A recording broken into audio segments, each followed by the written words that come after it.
In this video, we're going to take a look at TWSBI Royal Purple. Let's jump straight to the end with my opinion. It can shade, but seems to rarely show it. It's a good tone of purple, but it doesn't show the shade most of the time. Now, when you're looking at it, I don't really like its lighter tones, but that may have been the writing experience that I was getting with some of the pens. In its darker tones, I think it is very nice when it's solid, so that kind of skews a little bit of what's going on. I did experience a lot of skipping with this ink, very specifically and very funny in the TWSBI pens. Now, they don't have the TWSBI nibs in it except the broad. I'm sorry, nope. They don't have the TWSBI nibs in them. None of them do anymore.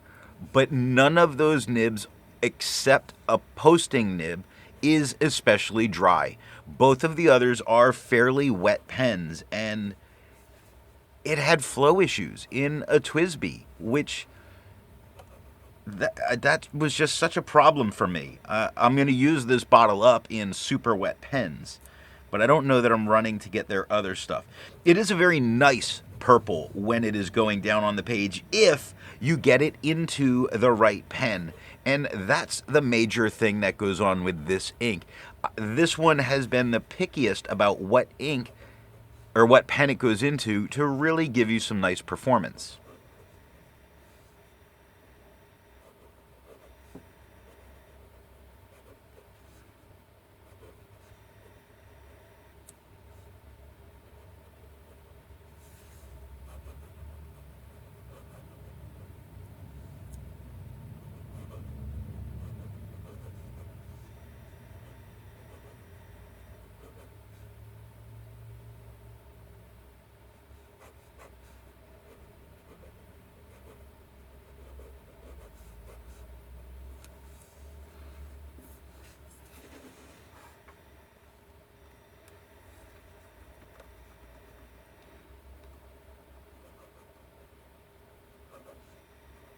I like to change things up by using a different pen each day. Today that pen is a Fountain Pen Revolution Guru with a Fountain Pen Revolution medium nib. It's inked up, used for a day, and used to take the notes for this video. To see how I arrived at that opinion, let's take a look at the first writing sample done on Clairfontaine. The fine nib has no feather, no spread. It is a couple of spots of shading, but boy oh boy did it come down light. Now this is a very dry writing posting nib, and I wouldn't like using it at all, and I'm expecting a lot of disappointment entirely from this pen with this ink based on this.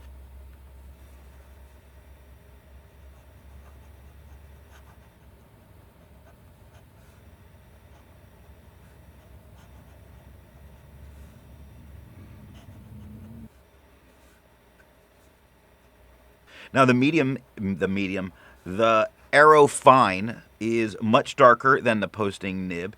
It has no feather, it has no spread, it does have some shading that's coming out. It's a much wetter pen than that posting nib. I think it looks very nice here. It's really the best showing for color that I'm getting from the TWSBI pens.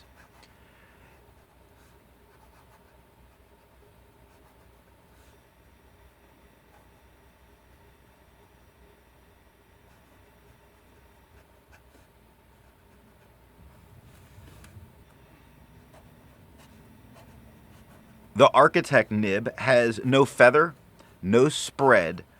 It shades fairly well, which makes me say that, I don't write well with an Architect. If I was using a stub nib, I would expect this to look a whole lot better than it does here. Most of the problems are me.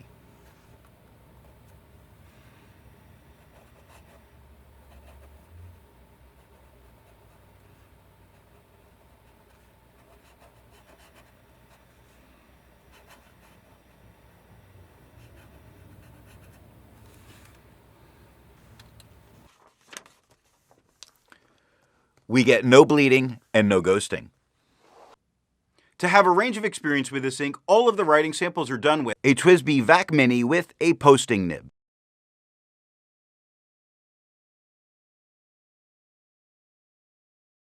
a TWSBI Eco with an Aero nib that is fine,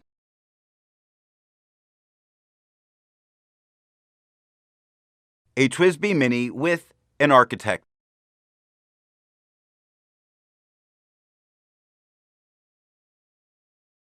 The next writing sample is done in a FieldNotes Steno notebook. Looking at the posting nib, we get no feather, we get no spread, we got a ton of skipping, which was really a shocking thing here. But this was, again, incredibly dry, which it's really showing as its problem. This is a much more absorbent paper. It looks gross. Don't use this. And I had to actually, after this, I went ahead and I opened the tines just a hair to improve some of that flow.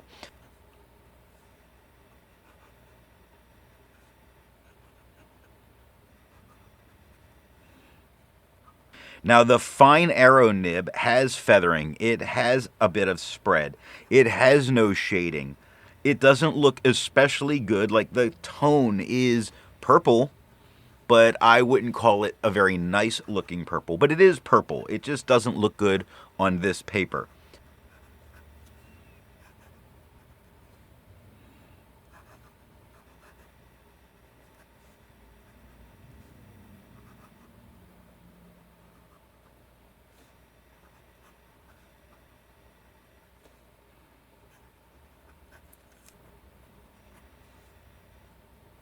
Architect nib has feather, has spread. It does show some shading. It doesn't look great.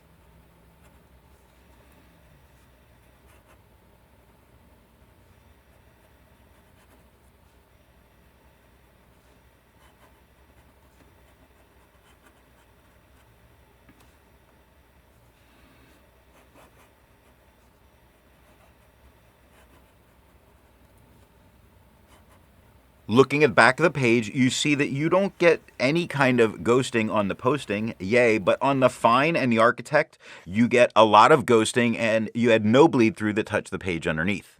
I agree with Vita. There's a lot to learn by doing multiple chromatographies.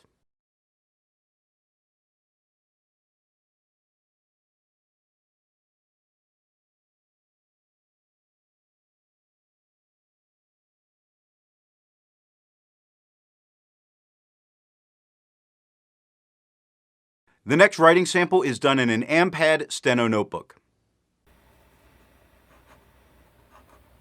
Looking at the posting nib, there is a little bit of feather. There is a little bit of spread. Now, I'm saying there's spread, and we're going to sort of judge it from there. Let's say there's no spread, because I did open the tines just a little bit. We are seeing a little bit of shading, which is pretty interesting on this paper. I think the tone of the paper is helping to bring out some of the color.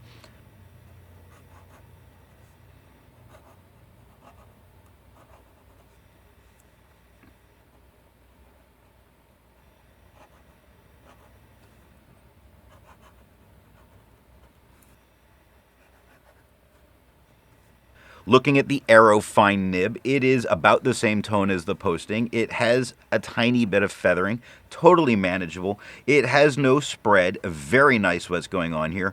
It does have a few moments, very light moments of shading, but I wouldn't count on it for the shading.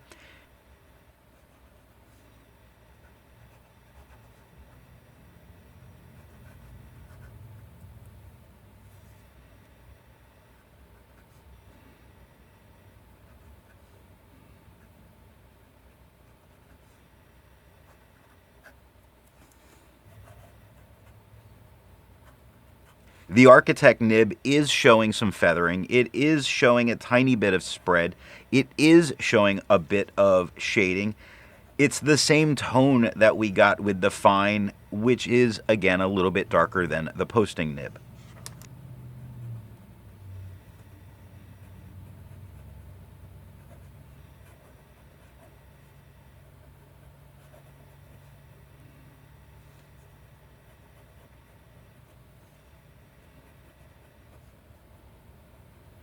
Looking at the back of the page, as I was expecting, because it is a cheaper paper, there is a lot of ghosting, but there was no touching the page underneath, so no bleed through. Resistance tests are done to see how this ink can be expected to perform on the page, and more importantly, how hard it may be to clean from your pen. This smear is allowed to dry for 3 days before testing it. And here we see the results of the resistance test.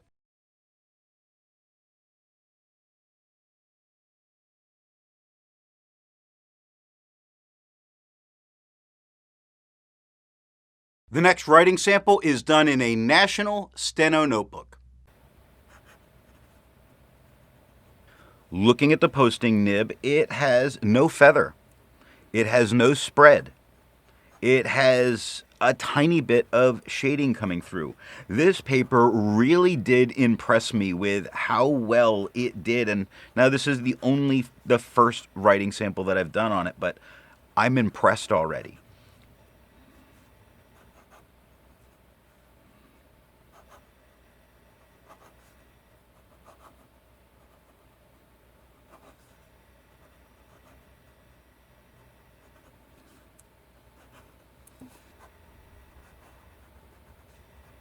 The fine arrow is about the same tone as the posting. It just shows more dark areas. So, spoiler, it does shade a little bit more. It has tiny moments of feather, but they're really tiny. You really got to look at them. Like the T and that on the top line, you see a few spots of feathering where I'm really doubling back over. But it's very manageable here, very nice.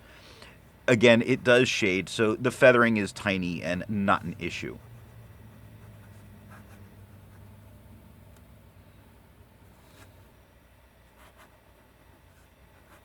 The Architect feathers, it spreads. It does shade. The shading looks nice, just the writing looks gross, most of that being user error because I don't really know how to print very well, and I think this would work much better with print writing.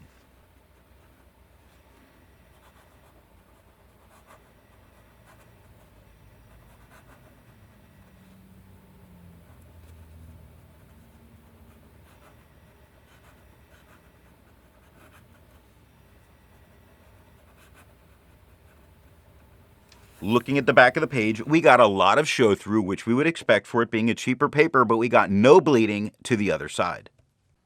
With over 1,000 inks reviewed, let's take a look at some color comparables.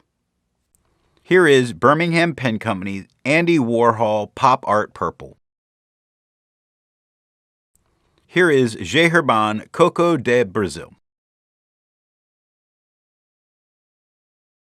Here is Noodler's Kung To Cheng. Here is Robert Oster Purple Rock. The next writing sample is done in an Office Depot Steno notebook. Looking at the posting nib, it has no feather, no spread. Taking a second look, I see a tiny bit of feather on a couple of the letters. It's so manageable. 18 on the top line has a little bit of feathering. Perfected on the second line has a little bit of feathering. It's really, again, for being such a cheap paper, it's doing a spectacular job here. There are a few moments of shading, more or less, but not something that would make you say you're going to let this paper show off the ink. The Arrow Fine Nib has a tiny bit of feathering, but it's very manageable. It has a tiny bit of spread, but not all the way up to a medium, more like a medium fine. It still offers a little bit of shading coming through, but barely manageable. You do see it in the word square, like on the Q and the A. A couple darker spots occur.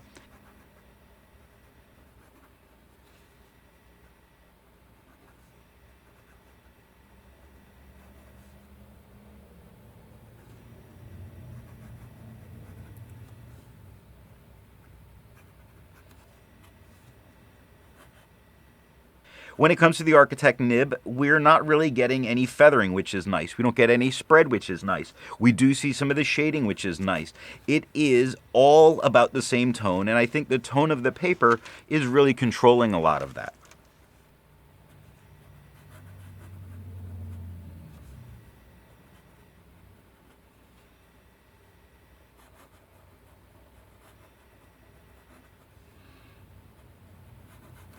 Now, we had no bleed through that touched the page underneath, so impressing me, truly not expecting it at all. The ghosting that's coming through on the paper, totally expected, and in this case, very acceptable. While it's nice to find other inks in the same color family, I'd prefer to find an ink that complements its color on the page. Here is Ackerman number 26.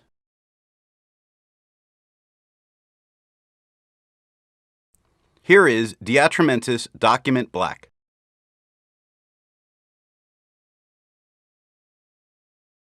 Here is KWZ El Dorado.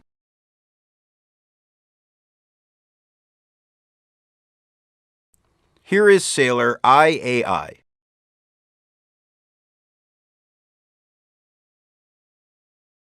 The last writing sample is done on 20-pound copy paper. Looking at the posting nib, we get feathering, which we expect. We get a little bit of spread, which we expect. We get no shading, which again, we expect.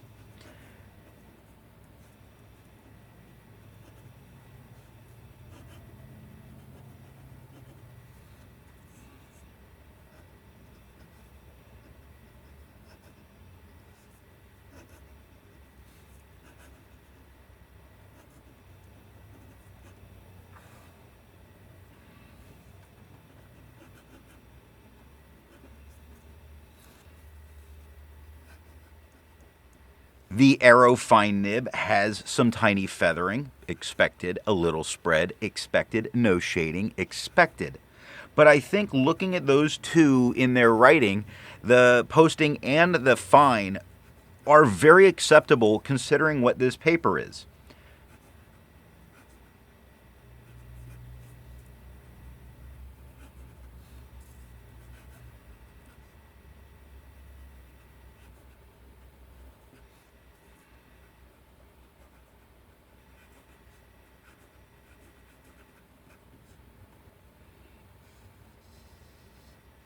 The Architect nib, again, I'm taking the fault on that. Maybe by the end of the year I'll be better with the Architect. However, it does feather expected, it does spread expected. It does have a couple of moments of shade, unexpected.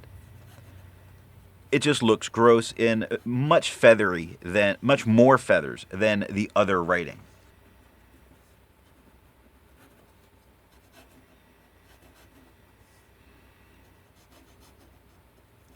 Looking at the page underneath, we see I circled a few spots where it did come through and touch the next page, but I don't think it's going to stop you from using that, and we got a very normal amount of show-through considering the paper. So what nib and pen do I think is going to give the best writing experience with this ink? I would say don't go with a dry pen with this ink, and not a TWSBI. I'm very sorry to TWSBI because I don't have any issues with their pens, but I don't think that this ink it did very well in their pen. I would have to really put their nib back in to give it a fully fair test, and maybe one day I'll do that, but it's not going to be anytime soon. It was just funny to me how much of an issue it had with the TWSBI pens. So go with a wet or a very wet, fine or medium nib to get a really good solid purple on the page. It does have a very nice tone as an ink, and you want to be able to see it. While it can shade, I don't expect tons of shading. So let's get a good solid performing color, which this definitely has from a wet pen. I hope you got something out of this video, and if you want to support the channel, you can over on Patreon. Thanks for watching.